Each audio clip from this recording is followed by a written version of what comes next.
Merci puisque tu es l'unique et le seul vrai Dieu. Merci Seigneur le Seigneur. Sois béni, Yahweh. Sois exalté. Te disons merci Seigneur. Te disons merci à toi. Te disons merci à toi. Merci mon Dieu. Merci pour tout. Merci Jésus-Christ. Merci mon Seigneur. Merci mon Papa. Merci encore une seconde. Merci mon Seigneur. Merci la manne cachée. Merci la force de ma vie. Merci mon existence. Merci le puissant. Merci le glorieux. Merci le Seigneur des Seigneurs. Merci le Jésus de Jésus. Merci Papa de Papa. Merci Père éternel. Merci mon Papa. Merci Jésus-Christ. Merci pour ce temps. Merci Seigneur. Merci Seigneur. Et que tous les saints disent Amen. Pour vous, je détruirai ce qui détruisent.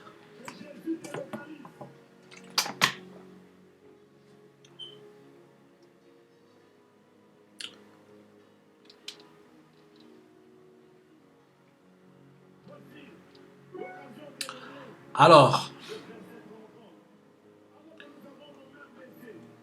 essayez d'être à l'heure s'il vous plaît.